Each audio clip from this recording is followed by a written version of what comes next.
What it do, baby? Welcome back to the ATB podcast. We're your hosts, Kelvin Gary? and today we'll be continuing our analysis of every playoff team from each conference, continuing today with the Los Angeles Clippers. So, if you didn't check out our video 2 weeks ago, where we did an analysis on the Milwaukee Bucks, go check that out in our channel. And if you want to see our analysis on the Clippers' rival, the Los Angeles Lakers, go check out our video from 3 weeks ago.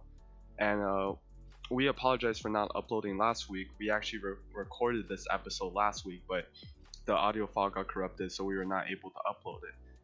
So to start with the Clippers, I just want to name out some general stats for them. So they have a 44-20 record in the West, and they're second in the West, and they have a 113.6 offensive rating, which is third in the league, and a 107.2 defensive rating, which is fifth in the league. So yeah, I'll just hand it off to you, Gary. Okay, before we start off today with the Clippers and their strengths, which we'll be going into first, our question of the day for this video for the Los Angeles Clippers is, who would you rather have on your team, Montrezl Harrell or Lou Williams?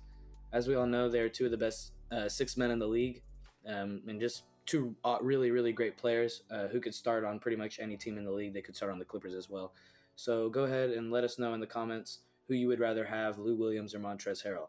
Now let's get into the strengths of the Clippers. Well, I did want to bring up one thing. They can't both be six men if they're both on the same bench, right? So one of them has to be a seventh man. They split it. It's just half and half. Right? They're 6.5 men. Okay. All right. So to start with the Clippers' strengths, they have very good isolation scores, of course, with Kawhi and Paul George, who are both elite at making their own shot, and as well as Lou Will and Montrezl Harrell, who are great at making their own shot as well off the bench. And they just have a lot of players that they can play. They have 5 or 6 guys that will give you 15 a game, and most of their bench can be starters on any other team.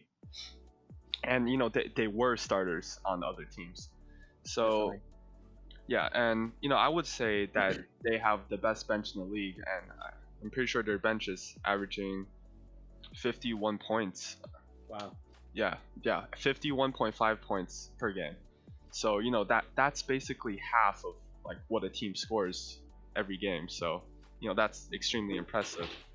And as I was mentioning before, they just have a lot of players that they can play. And as you said just a little bit earlier, they have 2 of the 6 Man of the Year candidates, and Montrezl Harrell and Lou Will. Yeah, that's a really good point. I mean, when you look at the Clippers in their shot creating, they just have so many players. We didn't even mention Reggie Jackson and Marcus Morris, who are coming from teams where they were the first or third option. And now, considering how deep the Clippers are, they're the 5th and 6th options. So it's really crazy, just the amount of depth and the amount of shot creating that they have. Obviously, what we were saying with obviously Kawhi Leonard and Paul George, 2 of the best shot creators in the league when they're healthy. Another thing, another strength that I wanted to bring up with the Clippers is their 3-point shooting. I believe earlier in the video, you mentioned that they're top 10 in the league in 3-point shooting. If you didn't, I'll just remind everyone their team average. Yeah, they're 10th in the league at 36.6%. Yep.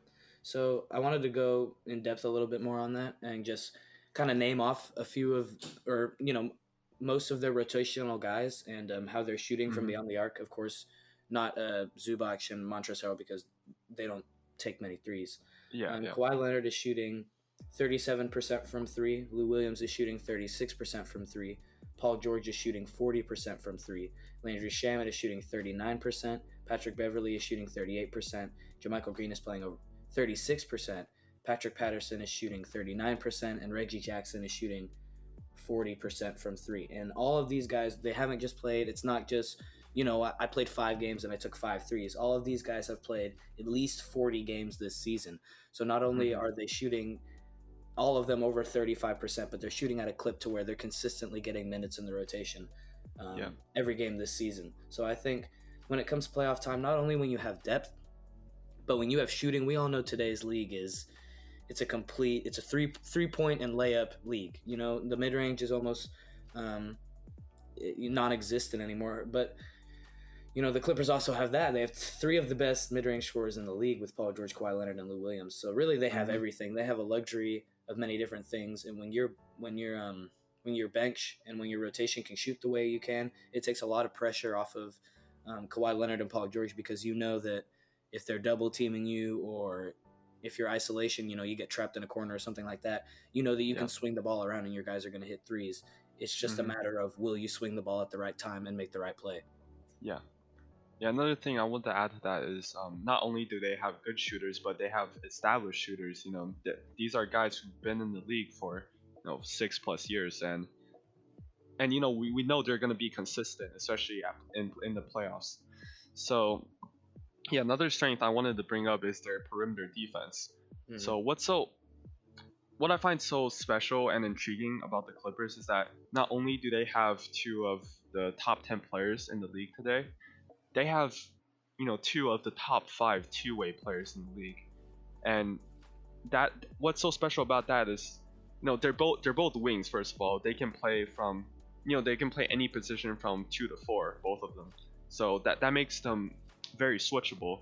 And along with people like Patrick Beverley, and they have, and Zubats, and Marcus Morris, they have a lot of good 3-and-D players. So what that allows their defense to do is switch a lot. And they showed this earlier in the season against the Lakers, where the Lakers went to LeBron and they try to run pick and rolls with AD. But what the Clippers could do is just switch that, and they have the personnel to be able to guard, to be able to switch and not let it be a mismatch. So Sure. I just want to bring up 2 stats that show how good their perimeter defense is. This season, they're holding opponents to 44% from the field and 34% from 3. And I'm not exactly sure what the league average is, but that's definitely below average for sure. Definitely. Going off of what you were saying with the defensive, I guess, accolades on this team. Mm-hmm. Obviously, you have Paul George, Kawhi, Patrick Beverley, like you were saying. And just to go a little bit deeper into that, these are, like you were saying, very, very established defenders. These aren't just players that everybody thinks are good defenders. They have the achievements to go with it. As we all know, Kawhi Leonard is, of course, a former Defensive Player of the Year. Paul George has made 2 All-Defensive First Teams in 2014 and 2019, and 2 All-NBA Second Defensive Team in 2013 and 2016. Kawhi Leonard has made 3 All-Defensive First Teams in 2015, 2016, and 2017. He also made Second Team All-Defense in 2014 and 2019. And Patrick Beverley made All-First Team Defense in 2017 and Second Team All-Defense in 2014. So not only are these 3 guys that are just around the league, they're thought of as good defenders, but they also have the accolades to back it up. So you definitely know what you're going to get from these guys in the playoffs, as long as they're staying healthy. And also, I wanted to add one other thing when we were talking about their shooting. We were talking about 3-point shooting, but I think another thing that can't be underappreciated and undervalued is free throw shooting, because I think free throw shooting, in a way, it's not a lost art. Not that it's not really, it's free throw shooting. It's not really an art like the 3-point shot or the layup. Yeah. But it's extremely crucial to your team's success. And I think that sometimes it's forgotten. You look at some of the stars around the league, most of them good free throw percentages around the board. But you see a few here and there who are just shooting, slightly below league average. And I feel like free throw shooting is getting worse as time's going on. But there's also better shooting, so they it's not really like balance out. Yeah, sorry to interrupt you, but it's not No really like a free throw anymore. It's more like people actually have to try to make it because they're not making a lot of them. Exactly. And especially with the Lakers, we talked about the Lakers like we said earlier about 3 weeks ago, and they're not a great free throw shooting team. The Clippers, however, are a great free throw shooting team. They have 6 players who are shooting higher than 80% from the free throw line. And they're some of their best players, including Paul George shooting 89%, Kawhi Leonard shooting 87%, and Lou Williams shooting 85%.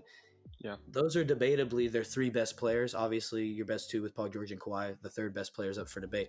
But those 3 are going to be in the game in crunch time every night. So when the playoffs come, they're going to have the ball in their hands, and you can be confident that they're going to go to the line and they're going to knock down their free throws. And I think that's really important when it comes to the playoffs, because obviously there are going to be a lot of close games and a lot of fouls called, especially with how the NBA is played today rather than it was, a decade or two ago. Free throws mean a lot more now, and Yeah. they're a great free throw shooting team. Definitely. Yeah. Another thing I wanted to bring up is that well, this doesn't really like count for the regular season, but you have Kawhi and Paul George, who are both, well, Paul George isn't known for being a great playoff performer, but we all know Kawhi is an amazing playoff performer. Like, he cemented himself as arguably one of the, like, best playoff performers. Like, I wouldn't say ever, but he's up there with last year's playoff run, or yeah, last year's playoff run, and Mm. Kawhi is one of the most efficient isolation scorers in the league, which is really crucial, especially in the playoffs where you might not be able to get into your game plan. So just having an isolation scorer like Kawhi, along with a bunch of other shot creators, it gives them a lot of flexibility to what their offense and defense can do. And another thing I wanted to point out about their defense is that they barely have any like below average defenders on their team.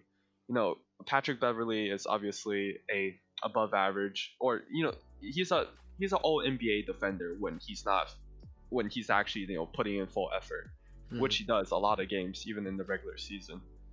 And Ivica Zubac, he's not like a great defender by any means, but he's definitely above average on defense. And we know Kawhi and Paul George, they're like, well, Paul George isn't really a defensive player of the year candidate, but he's gonna be, when he tries, he's all NBA first team for sure. And Kawhi is, when he's putting in full effort on defense, he's definitely a defensive player of the year candidate. And Sure. yeah, and that's the thing, they have so many good defensive players that the few people that they have that aren't amazing on defense, such as Lou Will, Landry Shamet, and Montrezl Harrell, like he's definitely above average defender, but he's not that much above average, well, at least based on statistics. And I don't feel like that does him justice, because I do feel like he's a little bit better of a defender than the stats show, but he is undersized, so there's nothing he can do about that. And Yeah. I just feel like with the amount of good players they have, they'll be able to cover up for their very few weaknesses very well come playoff time. Yeah, for sure. I think that's a good point with Montrezl Harrell. Is obviously he's 6'6", and unlike players like Draymond Green, who are around that area where you don't really know what position to play. Of course, he plays Hmm. the power forward position, but they have Montrezl Harrell playing center. So he's having to match up with some of the biggest, toughest guys in the league, and he's still able to average over 7 rebounds a game, as well as be a good defender, because as we all know, they're both a top 5 offensive team and defensive team as far as efficiency is concerned. Yeah. So I definitely think he's an underrated defender. Hmm. I don't believe I have any other strengths for the Clippers as of right now. So if you don't have any left, might as Oh well yeah, let's just. go into the weaknesses. Oh wait, I have one last thing. Mm. So I wanted to another thing, or the last thing I wanted to bring up is that their mentality is, well, at least for some of their players like Patrick Beverly, Lou Will, Montrezl Harrell, they have a very good mentality, because all of those guys, they grew up as the underdogs. The league always looked down upon them, and they were always heavily doubted throughout their careers, but they proved everyone wrong and became very good players.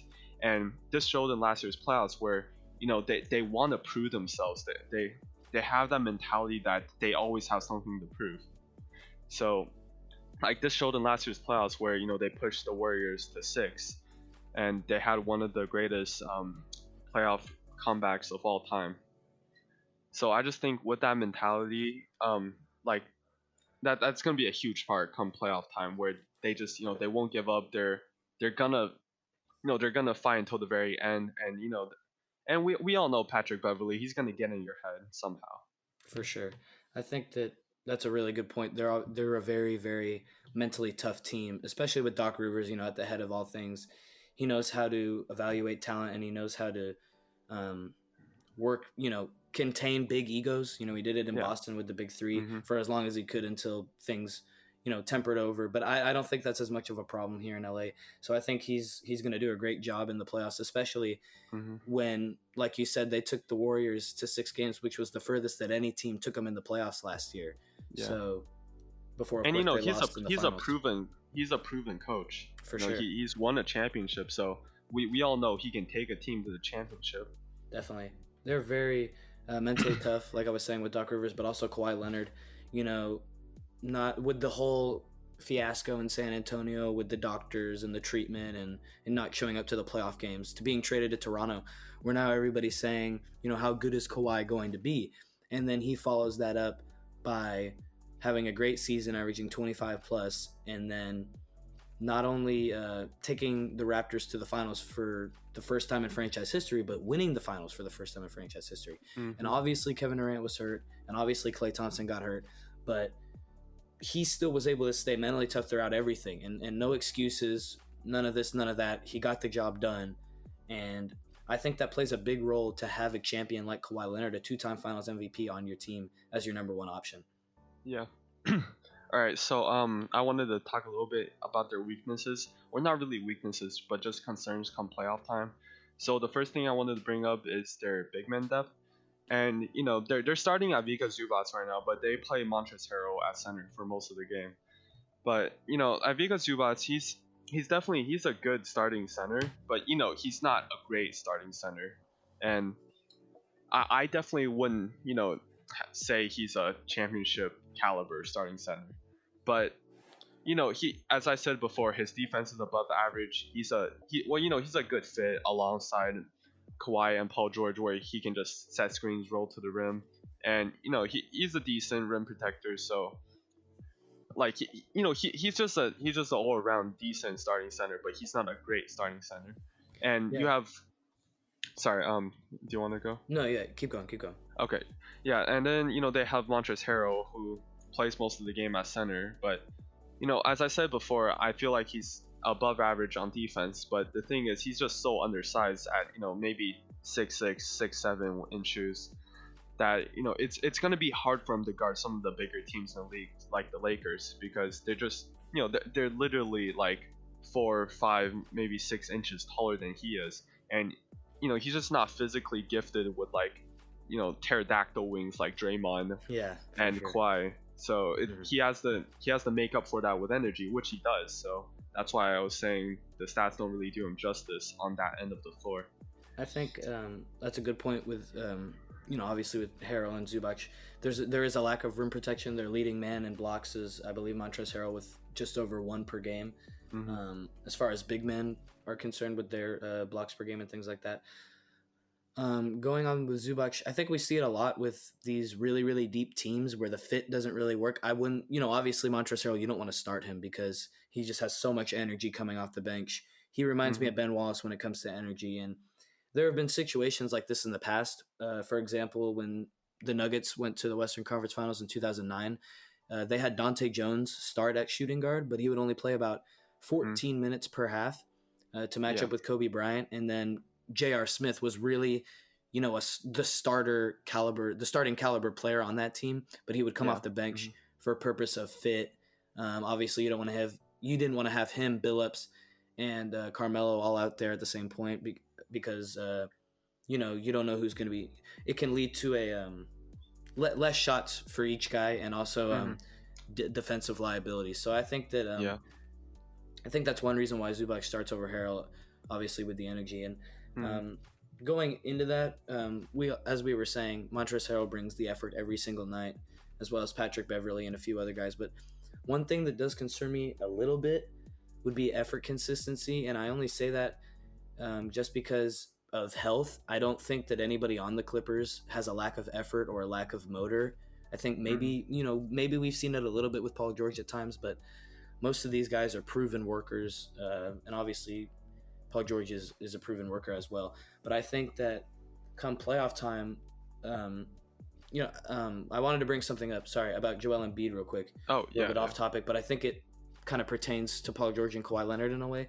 They always talk about how Joel Embiid doesn't load manage, and Max Kellerman always says he believes that Joel Embiid's having to self-load manage to where he can give 100% effort on one night, but then one night when he's really hurt, he's only giving 70% effort, because the Yeah. fact of the matter is that the front office have no idea what they want to do with him, as Mhm. well go as pertaining to his health and when they want to play him and when they want to don't, or when they don't.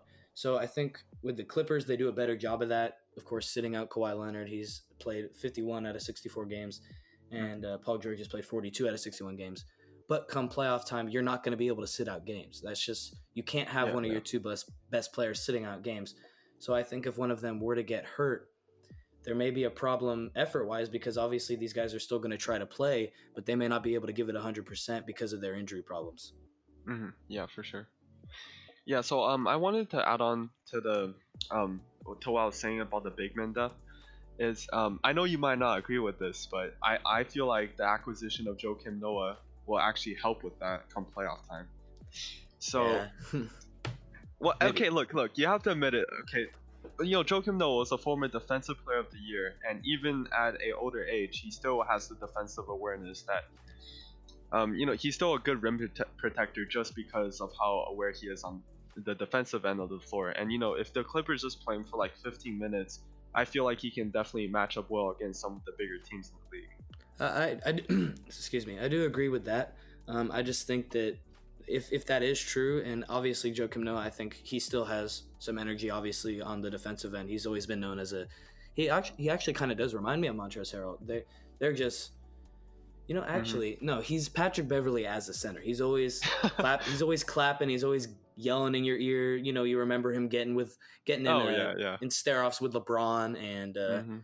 and D Wade and Chris Bosh and these guys, and he just doesn't care who you are. He's going to give it everything he has. So I think that definitely he could be a good acquisition as far as playing into that effort kind of role. I Hmm. just think if you do want to play him, I think Zubac's minutes just go away if you play Noah. I don't know how they would do that with the three center rotation. You Hmm. could play Montrezl Harrell at the 4 and then play Joakim Noah at the 5 off the bench, but I think that leads to a lack of shooting, and that's why I'd rather play someone like Patrick Patterson or JaMychal Green. Yeah. So I think he's definitely a good acquisition though when if one of their big men were to get injured. Hmm. Well, I just meant like because sometimes we don't know how good Subats is going to be in the playoffs, because He he's brings never been in the experience. Yeah, that's a playoffs. good point. Yeah, Mhm. he's Yeah, he's one of the younger guys on the team, so we just don't know with him. So true. I just meant like maybe if he's not doing too well one game, or he like AD or someone bullying him down in the post, they can just put in Joakim for a little bit, and maybe he'll do a little bit better. I just meant like just having like someone else that they can play Yeah, will that's a good help a point. lot. Yeah, that's a good point because Joakim, even if it's just for one game, he could give you a really good game as far as effort Hmm. and defense is concerned. That's a good point just because of the playoff experience he has, making, of course, several conference finals with the Bulls earlier this Hmm. decade. Yeah. Right. So the other weakness that I have is that they have a lot of shot creators obviously, but I wouldn't say this is a weakness of theirs. It's just something that they can improve upon is their playmaking. And you know like when you have two of the best isolation scorers in the game, you don't really need that much playmaking because they can make their own shot. But Yeah, I feel like it's something that they can improve upon because they have two guys whose strengths fit well with just about any team. And sometimes you see Kawhi and Paul George, they even play like role players sometimes, just fitting into the offense. And that's the thing with these two guys. They weren't stars coming into the league. They had to work their way to becoming a superstar. So they both know how to play like a role player, and they can seamlessly swap out of being the first option on the team to being the guy just standing in the corner. But their gravity clears up so much space for everyone else on the floor.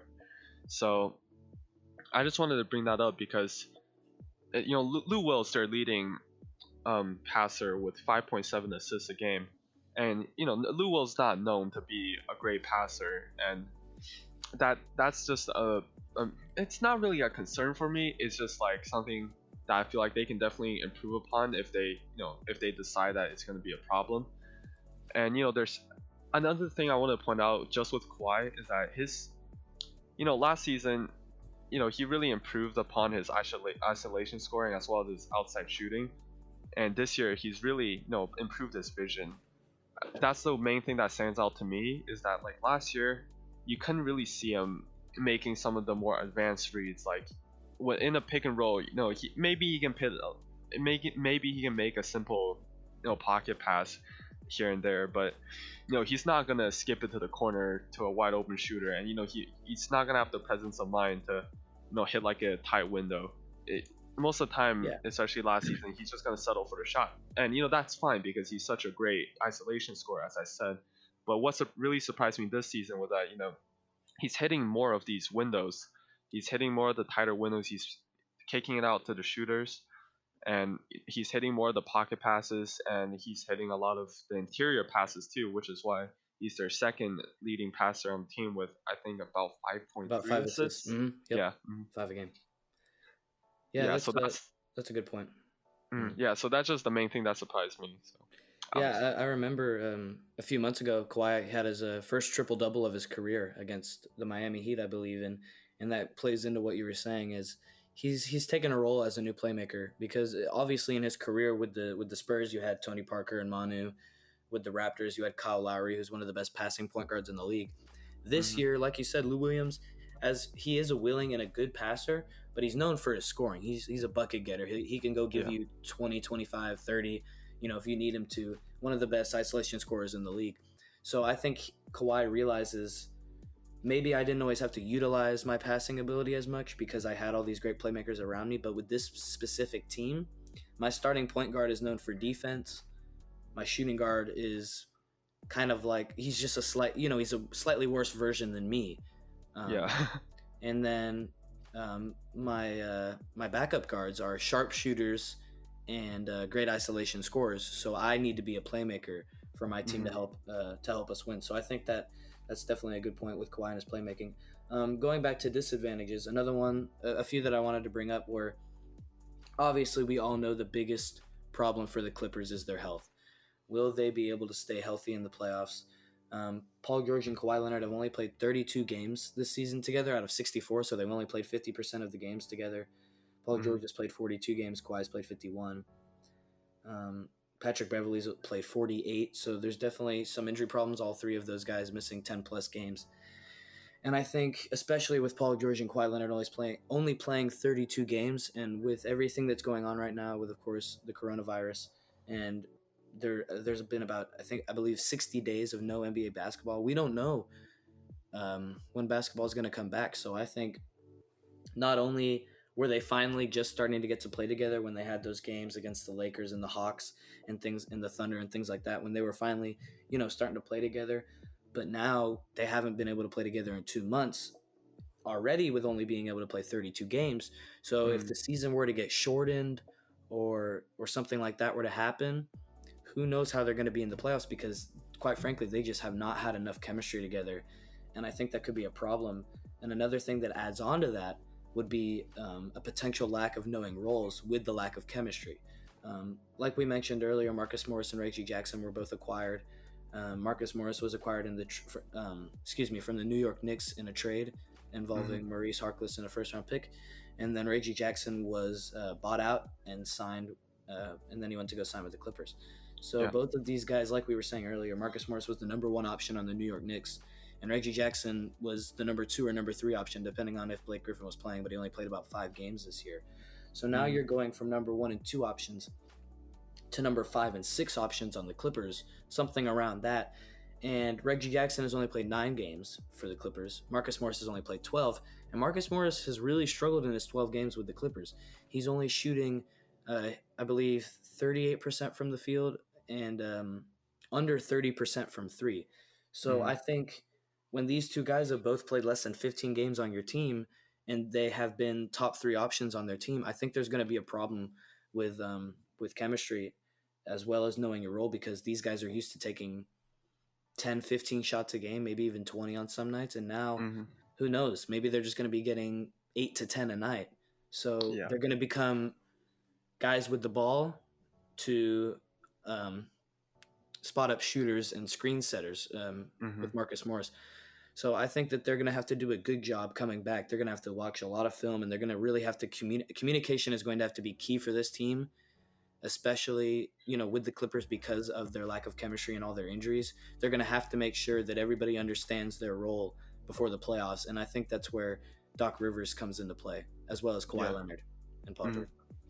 Yeah, so one more thing. I want to add on to your point too, but one more thing I wanted to add to what I was saying about playmaking is that the reason I don't really think that it's a concern is that they do have some other playmakers that just haven't really found a role on the team yet. Like, well, for someone like Paul George, he in the past he's always, he's not known as a great passer or anything like that, but in the past, we both thought of him as a better passer than someone like Kawhi Leonard.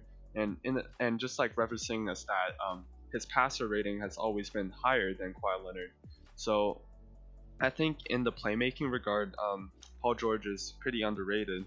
So I feel like once everyone finds their role on the team, and I think that is their main problem, is that they just haven't played enough games.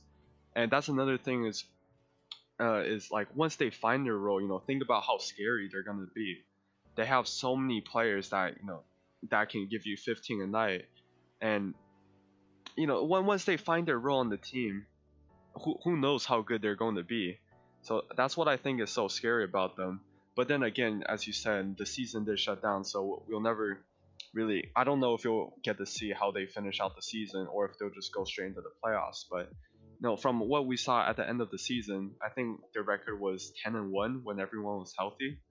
So yeah, like just from that small of a sample size, we can already tell they're really really good when they're fully healthy, and that's with Marcus Morris shooting like 38% from the field and like 28% from three, and Reggie Jackson shooting like under 40% from the field. So think about like some of their main acquisitions actually knowing their role and producing on high efficiency. They're gonna be very scary come playoff time. For sure, definitely. Um, I'm not sure. I'm not sure if I have any other weaknesses for this team. Like we've said, really, obviously the biggest problem is just health, and I think that Hmm. they're one of the most injury-prone teams in the league. Um, just a lot of injuries, especially with their two-star players. 29 different starting lineups this season, which is crazy to me. That's the most in the NBA Yeah. by a pretty big margin. Hmm. Um, I think that's definitely. I think that's the make or break. If they can stay healthy in the playoffs, the talent is definitely there to make a finals run and potentially win a championship. But if you can't stay healthy, I really don't know what the ceiling is for this team. But like we said, with the lack of roles and things like that, I think that health really it's the end all be all. Will you be able to stay healthy in the playoffs for the Clippers? And that's really, to me, the only big concern. Everything Yeah. else, I think, is like we were saying Hmm. earlier. It's overshadowed by their overwhelming talent and depth. Yeah. Yeah, I think that's the main thing. Like overall, in my opinion, they're the best team in the league talent wise. They have like amazing players. As I was saying, their bench is basically like a starting lineup on any other team. So like talent wise, I think they're the best in the league. I think the main problem is just will they be able to have the chemistry and like knowing their roles in the playoffs. And I think that's honestly it. Like if they can find their role and everyone is they have good chemistry together, that I think they have a great chance at making the finals. Definitely. Um, my final weakness for the Clippers, and I know we briefly went over it earlier, but there was one Mhm. thing that I forgot to mention as it pertains to their lack of ball movement. You see it a lot in the NBA, with rotations. One of the main, obviously, swing scenarios is swinging it around the perimeter. When Yeah. the one man collapses in the paint and brings in 2 to 3 defenders, and then he kicks it out to a corner or wing, and then it's Hmm. just corner to wing, wing to top, top to wing, and then who's ever open is just going to shoot the ball. I did Yeah. see a little bit. I'll use reference as the Los Angeles Lakers game, which they lost Hmm. on March 11th or Yeah. March 8th, one of the two.